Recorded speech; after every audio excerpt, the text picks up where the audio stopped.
Finally, let's look at the Acute Chronic Load Monitoring dashboard. So earlier, we talked about what the Acute Chronic Workload Ratio, or ACWR, really tells us. It compares a player's recent 7-day workload against their longer-term 28-day average.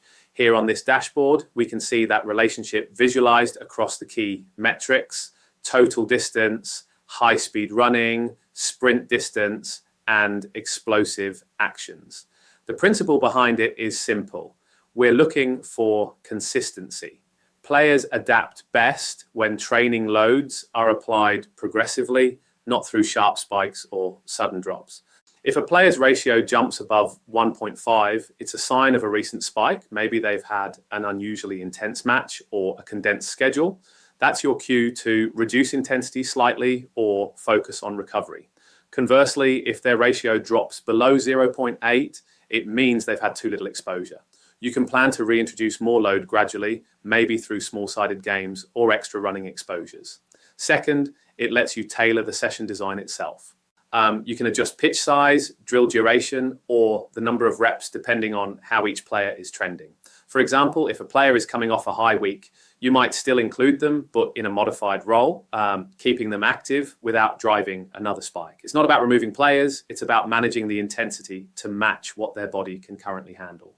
Third, the dashboard supports forward planning and periodization because you can see both acute and chronic values.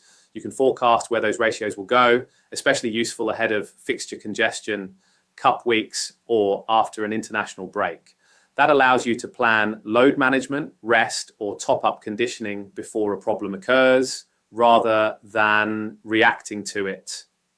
And finally, a really important point, context always matters. These ratios don't exist in isolation. A high ratio could be a concern, or it could simply reflect a busy match week that's been well managed. A low ratio could be recovery or under preparation after illness. Always combine what the data tells you with your knowledge of the player, the schedule, and the environment.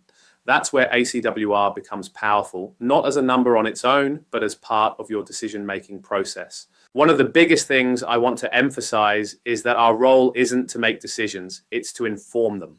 The purpose of this dashboard is to give coaches a clear snapshot of the squad, who's at risk, what's driving that risk, and how we can help reduce it. It's about combining data, experience, and context so the coach has all the information they need to make the right call. For example, if a player has a few red indicators, it doesn't mean they shouldn't train or that we're pulling them out. What it means is that we've identified some factors, maybe fatigue, load spikes, or reduced exposure that are worth discussing. And that's the key point. The data isn't the decision, it's the conversation starter. We use it to raise awareness, suggest adjustments, and highlight where recovery, load management, or squad rotation might help. But ultimately, the decision always belongs to the coach. The dashboard simply makes those conversations quicker, clearer, and better informed. With the color coding, for example, you can immediately see who might need attention without scrolling through hundreds of numbers. It allows everyone, sports science, medical, and coaching, to be on the same page when discussing player availability and risk. So when we talk about integrating science into coaching, this is what we mean. Not overloading with data, but using it as a shared language to support smarter, faster, and more confident decisions.